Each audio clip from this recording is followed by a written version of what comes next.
Hey you guys, it's Peter, and welcome to my channel, Peter Watches TV, where I watch all the television shows and then I come over here and I react to them.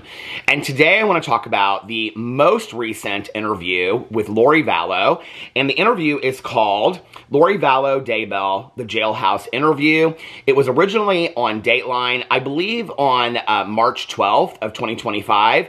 You can now watch it on Peacock. I believe it's also on Hulu as well. I watched it on Peacock. So let me give you the little background history to how I got to watching this interview. So I have a true crime book club, which is called a true crime book club, that I run with my good Judy Mel. Hey Mel, how are you? And I think it was about a year ago that we read the book. I believe the title is When the Moon Turns to Blood, and it is the story of Lori Vallow and Chad Daybell, her husband, who have been convicted of killing her two children. And so I had read that book, I have watched the documentaries, I have followed the case closely through the years since it happened, and so I knew a lot about this case. And actually, if you read the book is, I believe it, like I said, it's called When the Moon Turns to Blood. It's a really interesting book because it goes in and it talks about the history of Lori Vallow, well, she goes by Daybell, she says in this interview, Lori Vallow and Chad Daybell, and their history with the LDS Church and how they split from the LDS Church into more of a mystical, skeptical version of the LDS Church. And so it goes in and it talks about the hierarchy within the LDS Church and Chad Daybell and how he was involved with the LDS Church at a time when the LDS Church is getting reality shows like The Secret Lives of Mormon Wives, and it's getting a lot of documentaries, and and there's offspurts of the Mormon Church that's coming out. It's really interesting that this case is going on at this time, or has gone on during this time.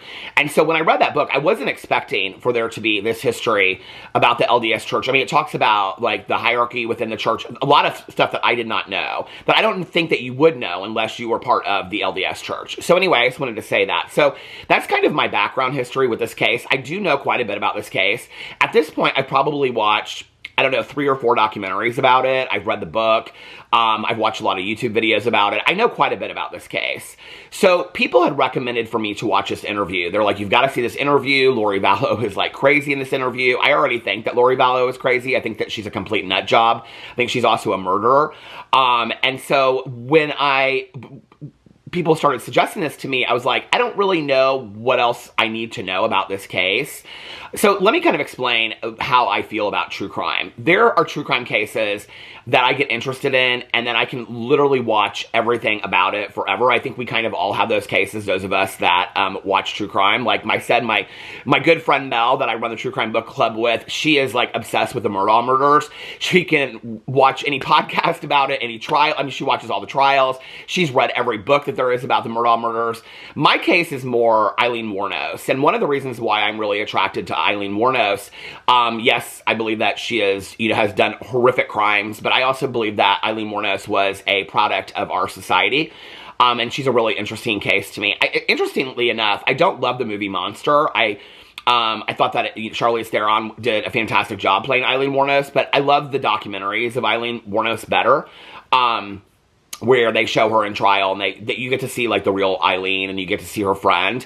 The one piece about Aileen Wuornos that I have not done is that she wrote a series of letters to her best friend, that I think they're called Dear Dawn, that her friend wrote. So anyway, I have that book, and I have never read that book. And so this summer, it's a really long book. It's all the jail letters that Aileen wrote to her best friend. And so this summer, I'm planning on reading that book.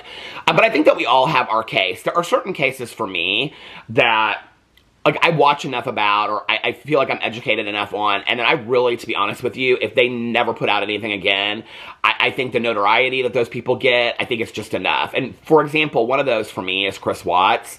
For the book club, we read the case about Chris and Shanann Watts and the 2 children. And then I watched the documentary. I think I watched the other documentary they put out on Netflix, something to do with the family, Family Next Door, whatever it was called. That case is so disgusting to me. Even just hearing, how he was talking to his children moments before he killed them, and that he smothered his daughter with the blanket. It's so hard for me to even hear that. I have such a hard time even hearing those stories that for me, I can't. And anything that involves the hurting or murder of children is really, really hard for me to watch, and really hard for me to take in, and you know, and I think that those cases are important to talk about. I think those cases are important to follow. For me, it's a part of true crime that I just really, really struggle with. And so, like, the Kristen Shanann Watts case is like, you know, stuff comes out all the time about him, and he'll say, oh, like, you know, I was possessed by demons, or this, or that.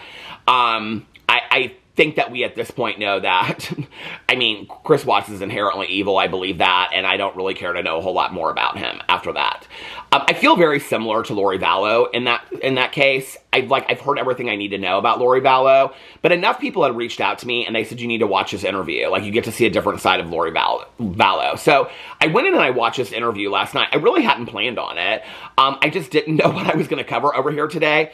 One of the things I plan to do is, for those of you that I watched The Curious Case of Natalia Grace, and so now I'm watching Good American Family. I need to catch up on it to do my most recent reaction to that. But The Curious Case of Natalia Grace had like 2 different parts to it, and then they came out with The Curious Case of ... And they've done like 6 episodes, I think, on season 1 of that. And the first one's like on Bam Margera. I haven't watched those yet, and so I think there's one on Jodi Hildebrandt. And so those are, like, I'm going to watch those, and then I'm going to react to them individually, just to give you guys a heads up if you'd like to watch those and see what I have to say about those. So those are coming. But last night I was like, okay, enough people have recommended this to me. I'm currently in the middle of watching Long Bright River, or whatever that show is called, with Amanda Seyfried. It's so good. So I was like, okay, I want to watch a little bit of true crime. So I thought, I'm going to watch this documentary. So I went into Peacock and I found the documentary. It's been out for, like I said, like over a month at this point. And so I went in here and I watched it. I'm going to read to you the synopsis from it first. So this is right off of NBC News, their website, and it says, watch the Dateline episode, Lori Vallow Daybell, the Jailhouse interview now. Keith Morrison sits down for an exclusive interview with a mother convicted of killing 2 of her children in 2019, now awaiting trial for conspiring to kill her 4th husband. So, for those of you that do not know and haven't followed the case, Lori Vallow, has been convicted of a lot of things, but she's been convicted of, and this is going to get into it in a second, killing her 2 children. Chad Daybell, who was her husband at the time, who the bodies were found on his property, he's on death row. Lori Vallow was sentenced to life, I believe, life in prison without parole. And so she is now on trial, and she is defending herself. She has no attorney. She's defending herself. People are watching the trials. I mean, the trials, like, I just looked it up, and the trials are, like, on TV right now as I speak. The live coverage of it. They show a little bit of it in the Dateline interview, but, like, they just show it at the very end, like her standing up there and speaking to the judge and stuff like that. Apparently, people have sent me a lot about this, saying that it's almost kind of hilarious to watch the way that she's defending herself, because she's just like, I mean, she's bonkers. Like, you know, on top of being this horrific woman that has done horrific crimes, I mean, against her children, and not to mention other people. On top of that, I mean, the woman is a complete nut job, absolutely a complete nut job when you listen to her talk at all. That's why I don't really have patience for listening to any more of it. But like I said, I was going to watch this interview because so many people asked me to watch this interview.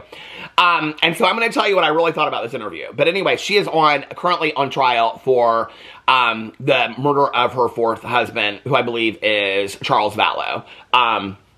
Which they cover extensively in this interview if you don't know anything about it. Keith Morrison sits down for an exclusive interview with a mother convicted of killing her 2 children in 2019, now awaiting trial for conspiring to kill her 4th husband. And then it goes in, it's a very short synopsis. It's a story you know. It's the one about the woman named Lori Vallow Daybell, also known as the Doomsday Mom. You know she was convicted of murdering her children, JJ and Tylee. You know she was, I believe JJ at the time was 8 and Tylee was 16 years old. You know she was also convicted of conspiring to murder her 5th husband's previous wife, Tammy Daybell. So that's Chad Daybell's wife. You know she was sentenced to life in prison, no parole. You know she's about to go on trial for conspiring to murder her 4th husband, Charles Vallow. So this must have come out, the interview must have come out right before the new trial started. A crime she denies. In fact, she denies everything she's been accused of. You know that because everyone's talked about it, everyone except, of course, Lori herself, until now. Watch Keith Morrison's exclusive interview with Lori Vallow Daybell on the Dateline episode, Lori Vallow Daybell, the Jailhouse interview on Peacock now. So I watched it, and and I have some notes on here. Let me get into, I have very brief notes on this. So it's interesting. The one line that I loved from the interview is that Keith says that Lori lies like a sidewalk. The whole thing is, it's literally like a masterclass in gaslighting. It's the most, it's unbelievable to watch this. I want to make sure I don't miss anything in my notes. Well, the first thing is, so I went into this really wanting to hear what Lori Vallow had to say, right? Like, if I'm going to sit down and I'm going to watch a Jailhouse interview with somebody, and in putting this in perspective, there's been a lot of interviews like this, like the Iceman interviews that were put out years and years and years ago, the confession tapes that just came out, the Ted Bundy confession tapes. There's been a lot of these kind of things that have come out. Where you get to hear from that person's mouth, whether they're lies or whether they're truths, you get to hear how that person really speaks and how they really think.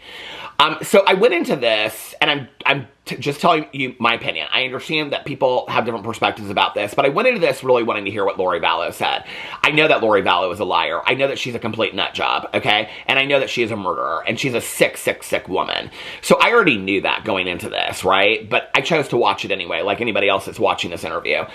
The problem with the interview is that it's really just an entire hour-and-a-half retelling of the entire Lori Vallow, Chad Daybell case from when they met to everything all the way through it, including the woman that, I can't remember her name is, but she's the one that's part of the church, and she's the one that, like, if you read the book, she's the one that, like, and they talk about it a little bit in the interview, but she's the one, her name's Gail something, I think. She's part of this, too, which is interesting, because they interview her like she's not part of it. She's really part of this whole, like, mystical part of the LDS church, this break off from it, that believes that the second coming of Jesus Christ, that's part of the LDS church, but it's like, they believe in a lot of, like, the psychics are telling them the good and evil in the world. She believes this. She's part of it. She's the one that takes Lori Vallow to this convention where she meets Chad Daybell. Now they're interviewing her like she's just a friend of Lori. That's not how it is. She's a woman that is very connected to all of this. In the book, when you read it, she's a huge part of this case. So I went into it, and I really wanted to hear what Lori Vallow had to say. Well, that's not what this is at all. You might get to hear her speak. I'm being fair. In an hour-and-a-half documentary with no commercials in it, so it was probably 2 hours originally. In an hour-and-a-half documentary interview, you probably get to hear Lori Vallow speak. I'm going to be real fair to this. Maybe 7 minutes, and 7 minutes is probably pushing it. Like, you hardly get to hear, and I bet it's probably more like 4 minutes. You don't really get to hear her speak at all. Keith speaks through the entire thing. It's just a retelling of the entire case. And I think that they did this in preparation because the trial was happening, to remind everybody of what Lori Vallow did.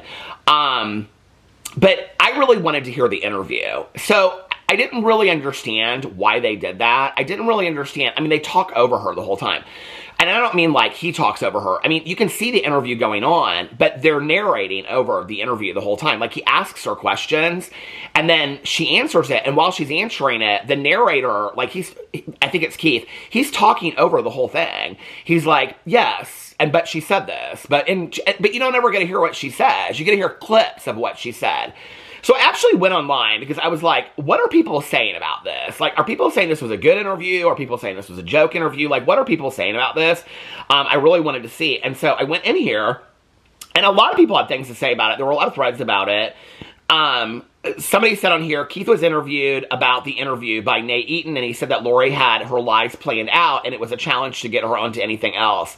I think that didn't leave them tons of footage to work with, which is why we have so much recap filler. She talked the entire time. They had 90 minutes to talk to her, and you can see she talks the entire time, okay? Somebody said this exactly. If she were to have provided any kinds of answers, then they would have just run the full interview without any fluff. But the producers knew no one would enjoy sitting through 90 minutes of Lori's inane rambling and not answering a single question. I would have kind of enjoyed that, honestly. I would have kind of enjoyed seeing Lori Vallow talk herself into a hole. Because the times that she does allow herself to speak, or they do allow her to speak, or they show it, actually, she denies the murders, she makes up lies. It's a Lori Vallow that we've never seen before, really, not even in the courtroom. So if if they had, I would have been interested in to see that. I would have made me be like, yeah, this woman's even more nuts than I thought she was. Yep. This woman is completely complicit in the murder of her children. Yep, everything that everybody believes is true. Because what it does is, she goes in and she talks about, she keeps on saying rumors. It's interesting because she comes into the interview and she's very done up. Like, she has her hair done, she's a little bit of makeup on and stuff like that. She's being held, I believe it's in the Mariposa County, it's in Phoenix, women's prison, or women's jail right now because she's getting ready for court.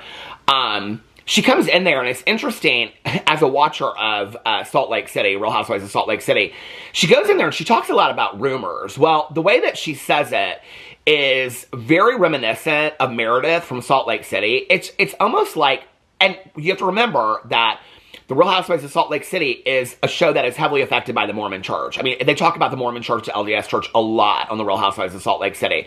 So it wouldn't be a reach that she's watching that in prison or in jail, right? And she says on there, the rumors, you're listening to the rumors. It's almost like she is like mimicking Meredith Marks, who is a cast member on The Real Housewives of Salt Lake City. It's so off-putting that it makes her even crazier than she already is. So yes, I would have enjoyed listening to a full interview with Lori Vallow, because it would have just affirmed for me that the woman is absolutely nuts. Somebody said, or they didn't want to glorify her throwing Tylee under the bus, or give her a platform for her insane religious stories. But if you're going to go into an interview, okay, and you're going to say the Jailhouse interviews, and we're going to interview this woman, then I don't know why we need an entire, then it should have been a two-part, and the first part should have been the retelling of it, because I kept on thinking, when are we getting to the interview? But they never really got to the interview. The interview is happening, and the whole time through, they're retelling the story of the arrest in Hawaii, and the finding of the bodies. It's like, well, okay, and that's important, but we know all that. Like, we came here for the interview, so, like, are you gonna, and they never really got to the interview. And so people on here are very, like, they're very siding with NBC and Keith, who did the interview. I've got to hand it to Keith. He did the best he could with what she was giving him. She danced around every question and never provided a direct answer to any of them. I would have struggled to not lunge at and throttle her. He was only given 90 minutes to try to get answers out of her, and she wasn't having it. She clearly just wanted more time in the spotlight. Rest in peace to all those souls who deserve so much better. Someone said, I so agree with this. Someone would have to restrain me from smacking that pile of evil that is Lori Vallow. And as much as I love that comment, at the same time, it's like, I felt like Keith really struggled with the interview, honestly. I mean, I don't know. If they had put somebody else in the interview seat, I think in the moments where she started to squirm, he would kind of lean back and just look at her. He wouldn't really say anything, like when he would put her on the spot. And then they would say things like, well, we have the evidence of this, or we have the evidence of that. And then they would show it. And then he wouldn't really push her on it. Like, this is your one time to interview this woman in a jail, and you've got 90 minutes with her. Okay, like, the things like, she would say there were certain things that were lies. Like, they said that in the interview, like, in here they're saying that she was going to throw it on Tylee, because that's what she's done. So, at the end of it, her son Colby, who does not believe his mother, does not side with her, he has turned this into a podcast, and he is now talking about turning his wounds into wisdom, basically, is this podcast.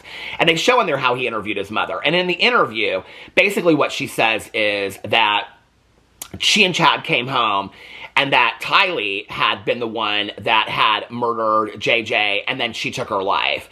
But it doesn't match the timing of when the bodies died, or when JJ and Tylee died, and when the bodies were found, and the way that they were found. It doesn't match any of that. Well, Keith would say it, like you would hear it in the narration, and then he'd say, but Lori, that's not true. And then she'd go, Keith, are you saying it's a rumor? But he wouldn't challenge her on it. And I'm like, this is one of the worst interviews I have ever, I mean, honest to God, like, I watch a lot of these interviews. I'm not somebody that's really, I just didn't think it was that great, honestly. Somebody said, I think the editors did an excellent job with this episode by limiting the amount of airtime they actually gave her.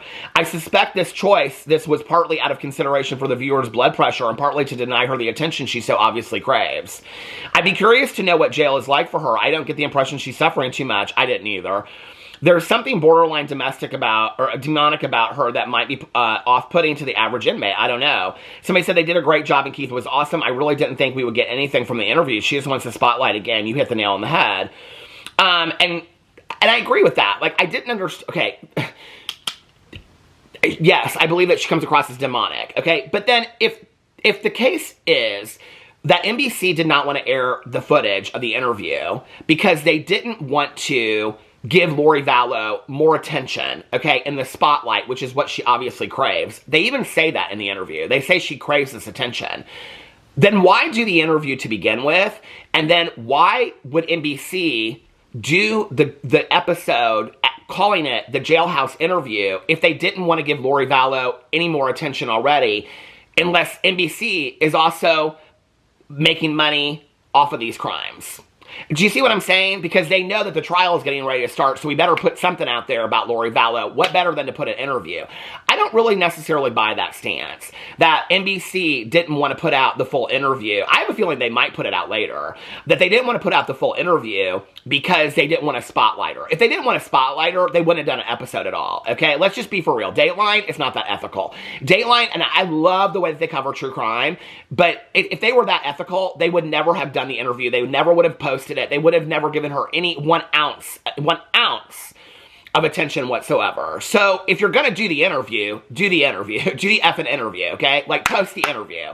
Like, I want to see the interview. I don't want to just hear a rehashing of the story and throw in bits and pieces here. They interview Colby, her son. I've seen interviews with Colby before. He was in the last documentary that I watched. Very nice young man, okay? But I've heard that story before. I've even heard about the YouTube interview and all that kind of stuff that he did. I've watched clips of it. They interview the investigators. The investigators have been interviewed before. There wasn't really a whole lot that was new about this. Somebody said, I wish we had more of Lori, but I also feel like she was probably so intense and scary that her interview was just a mess. Show it! Show the mess that the interview was. Why would they not show that? That would have been like, I mean, first of all, that would have been ratings through the roof. Lori Vallow goes crazy. I mean, denies everything, and her stories are even crazier than she said before. Somebody said, I don't think Dateline wanted to promote the story Lori had decided to tell. I don't think that what happened was an interview as much as it was Lori doing her thing. Somebody said that actually makes the most sense, especially given that apparently there are still people out there who fully support Chad. Well, there always are going to be people out there that are wanting to date these people in jail and send them and things like that.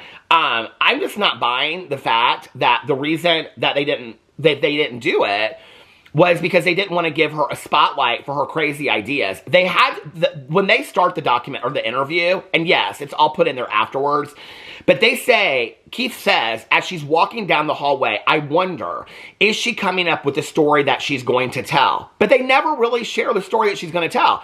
I would have much preferred it if they would have said, let her blame it on Tylee. Let her do this. Let her say all this kind of stuff. Let her walk herself into a hole. Then show her son showing the interview that he does with his mom where he says, I don't believe that to be true, Mom. There's no way that that's true, that Tylee did those things. And now, because they show that at the end, now you're blaming your daughter who doesn't have a voice that you murdered.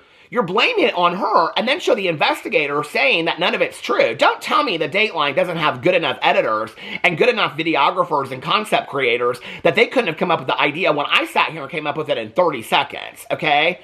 I don't know why they didn't show the interview. I don't know if Keith didn't push hard enough on it. I didn't feel like he did a great job on the interview, but that's just my perspective. I just think it could have been, they could have shown crazy, okay? And no, like, anybody that's going to turn on an episode to watch Lori Vallow, they already know what they're getting themselves involved in, right? So why not show Lori Vallow in all of her craziness and let her walk herself into a hole? Not to mention that they say in there that she's wanting to get a lot of attention for this. The only reason I can think that they didn't show the whole interview is that she implicated herself in some way that has something to do with this trial that she's currently in, and some piece of the interview is going to be used in the court case. That's the only reason, because they do ask her about her husband in the interview, and she says, I can't speak to that because I'm on trial about it.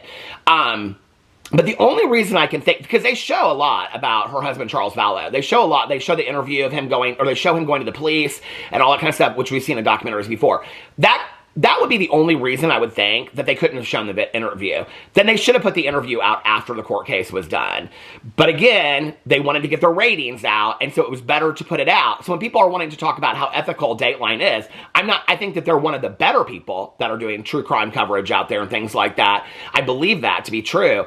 But at the same time, if they were really that ethical, that they were really wanting to protect their viewers, respect the victims, respect the story, then they wouldn't have put it out there at all. No, they wanted wanted to get it out there in time for the trial. They wanted to bring attention to it before the trial. And I don't know if that was because they wanted to remind people of what happened, but I feel like everybody kind of knows. And not like it was going to affect anybody anyway, right? So anyway, I thought her son Colby, again, I've seen him before, very nice young man, was really the only, besides the investigators, was really the only honest piece of this interview whatsoever. I don't know, I was not super impressed with it. I thought it could have been done so much better. So anyway, I was kind of surprised so many people, when I got done with it, I just was kind of like, well, I didn't learn anything new about her. I mean, I knew she was crazy. I've seen stuff where she's talked before, you know? So I don't know. I would like to see the fully unedited. I don't care if there's long periods of silence. I don't care if she sits there and denies everything. I don't care what she blames it on. You know, I don't care how they you know, what they put around it to explain her away. We already know that she's a liar. And he says she lies like a sidewalk. I love that. We already know that she is a horrific person. Let's hear what she has to say about it. This is her one interview, you know? I wanted to hear what she had to say. Anyway, let me know what you think in the comment section below. I love you guys, and I'll see you tomorrow. Bye.